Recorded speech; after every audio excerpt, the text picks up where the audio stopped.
আমাদের জীবনের কিছু কিছু সিদ্ধান্ত আমরা কিন্তু হুট করেই নিয়ে ফেলি। সব সিদ্ধান্ত কিন্তু পরামর্শ করে নেওয়া হয় না। এই হুট করে নেওয়া সিদ্ধান্তগুলো মাঝে মাঝে যেমন আমাদের কষ্টের কারণ হয়ে দাঁড়ায়, ঠিক তেমনি কিছু কিছু সময় দেখা যায় যে আমাদের বিবর্ণ সময়গুলোকে রঙিন করে দেয়।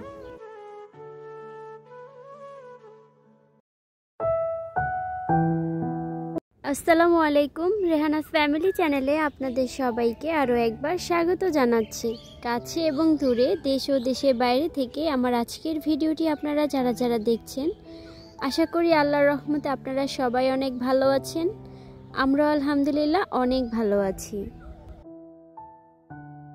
আজকের ভিডিওটি আপনারা যারা যারা দেখা শুরু করেছেন তারা যদি লাইক দিতে ভুলে গিয়ে থাকেন, প্লিজ লাইকটা দিয়ে নেবেন। আর যারা যারা আজকে আমার চ্যানেলে নতুন ভিজিট করছেন, আমার ভিডিওর কোনো অংশ যদি আপনাদের কাছে ভালো লেগে যায়, চাইলে আমার চ্যানেলটাকে সাবস্ক্রাইব করে আমার পাশে থেকে যেতে পারেন।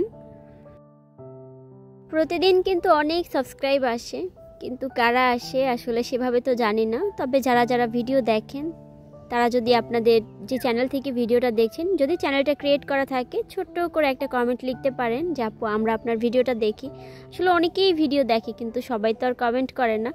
যদি সবাই কমেন্ট করতো, ওই কমেন্টগুলো আসলে ভালো লাগে, কারণ এই ছোট্ট একটা কমেন্টের মাধ্যমেই কিন্তু ওই যে কাজ করি ওই অনুপ্রেরণাটা পাই যেখানে আবারও ভিডিও আপলোড করব। কিন্তু দিন দিন এখানকার অবস্থা এতটাই খারাপ হয়ে যাচ্ছে, আসলে সবার কাছে তো পছন্দের পাত্র হতেই পারছি না। মাঝে মাঝে মনে হচ্ছে কি এই জায়গাটা একদম ছেড়ে দিই, তাহলে হয়তো ভালো হবে, কারণ এখন আসলে এখান থেকে কোনো কিছু পাচ্ছি না বলেই খারাপ লাগছে। তবে যতটুকু পেয়েছি অনেকের তুলনায় মনে হয় কি অনেক বেশি পেয়েছি। তবে আবার মাঝে মাঝে ভাবি যে না, আরও একটু হলে ভালো হতো।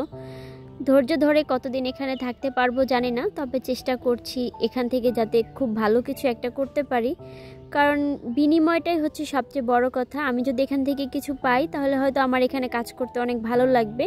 যদি আমি না পাই তাহলে তো আমার ইচ্ছা করবে যে আমি জায়গাটা থেকে সরে আসি। ভাগ্য মানুষের সবচেয়ে বড় একটা জিনিস, যতই চেষ্টা করি না কেন ভাগ্যে যদি না থাকে তাহলে হয়তো আসবে না।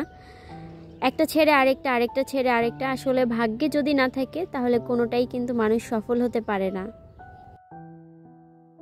কিন্তু এই কাজের জায়গাটা এমন হয়ে গিয়েছে যে এই জায়গাটাকে আসলে ছেড়েও দিতে পারছি না, আবার এখানে থেকে যেতেও পারছি না।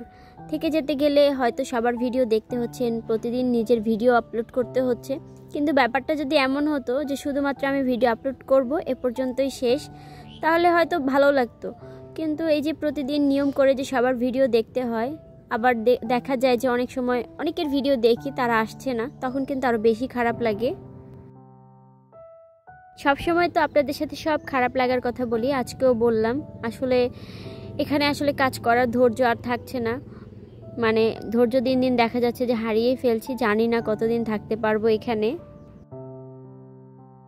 এই একটা জায়গায় আসার পরে অনেক কিছু পরিবর্তন হয়েছে নিজের জীবনে। যেমন কাজকর্ম কিন্তু আগের মতো আর করি না, দেখা যায় যে খুব তাড়াহুড়ো করে কিভাবে কাজ শেষ করব সেটাই করি।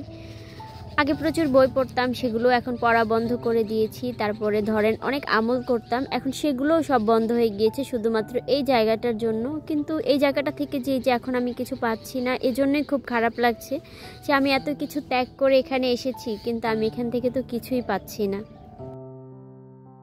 যাই হোক, অনেক কথাই বললাম। আমি সকালের নাস্তা বানিয়ে নিয়েছিলাম, আর গত দিনে গরুর মাংস রান্না করা ছিল, তো সেগুলো দিয়ে আজকে সকালের নাস্তাটা করে নিচ্ছিলাম আমি আর হুমায়রা মিলে। আগে আর কি হুমায়রাকে খাইয়ে দিয়েছি, পরে আমি খেয়ে নিয়েছিলাম। এখানে আবার বিড়ালের জন্য খাবার নিয়ে এসেছি, সেগুলোকে বক্সে রেখে দিচ্ছি। এখানে তো 2টা বিড়াল আছে, মানে সারাদিন এত অত্যাচার ওদের। আসলে অত্যাচার কি বলবো, এগুলো আমার মার কাছে আবার খুব ভালো লাগে। আমার মা বলে যে যখন বাসায় কেউ না থাকে তখন তো ওরাই থাকে, তো ওদেরকে নিয়েই নাকি সময় কাটে, ওদের সাথে চিল্লাচিল্লি, যাই হোক ঝামেলা, সব কিছু মিলিয়েই নাকি ভালো লাগে। একটা বাসা যখন মানুষে পরিপূর্ণ থাকে, তখন যদি মানুষ চলে যায় তখন কিন্তু বাসাটা অনেক খালি হয়ে যায়। তো এজন্যই আমার মা বলে যে ওরা বাসায় থাকলে আমার কাছে অনেক ভালো লাগে। এই যে ক্যাট ফুড নিয়ে এসেছে, ওরা কিন্তু সারাদিনে ভাত তেমন একটা খায় না, ম্যাক্সিমাম সময় দেখা যায় যে এই ক্যাট ফুডগুলো খায়।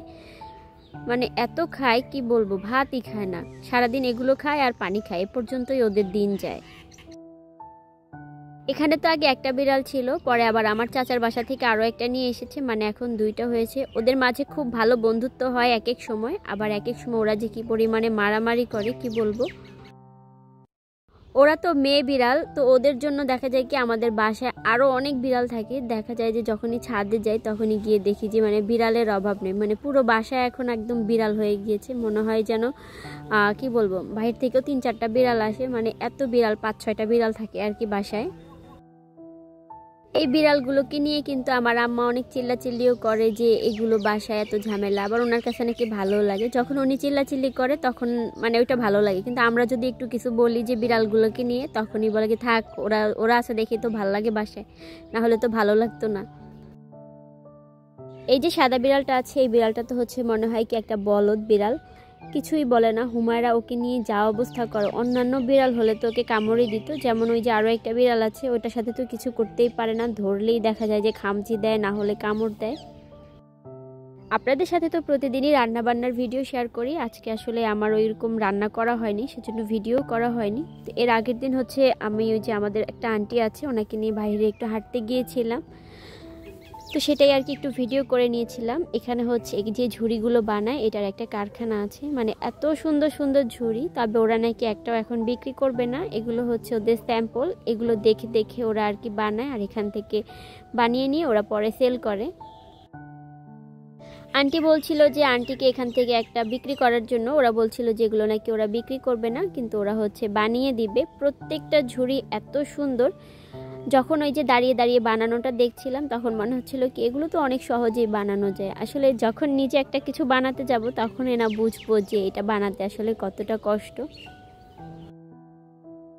এত বেশি কালেকশন ছিল, আর প্রত্যেকটা কিন্তু এক একটা করে ছিল, মানে 2টা করে নেয় ও, যেহেতু এগুলো ওদের স্যাম্পল ছিল। আর দেখছিলাম যে ওরা হচ্ছে পাশে বসে বানাচ্ছিল।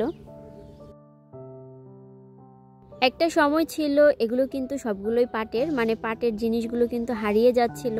এখন আবার আস্তে আস্তে করে সব কিছু পাটের, তারপরে বেতের, এগুলো তো মানে সবাই এখন ঘর সাজাতে অনেক বেশি পছন্দ করে।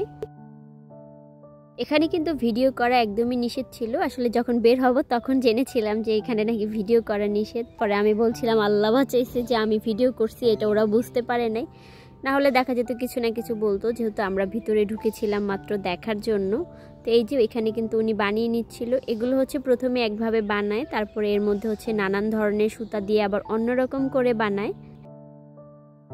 ওই জায়গাটায় ঘুরে তারপরে আমরা হচ্ছে ব্রিজে ঘুরতে গিয়েছিলাম, মানে এই জায়গাটা অনেক বেশি সুন্দর। বিকালে এখানে অনেক মানুষ আসে ঘুরতে, তো আমরা তার আগেই চলে গিয়েছিলাম। তো আজকে পর্যন্তই, আপনারা সবাই ভালো থাকবেন, নেক্সট একটা ভিডিওতে দেখা হবে। আল্লাহ হাফেজ।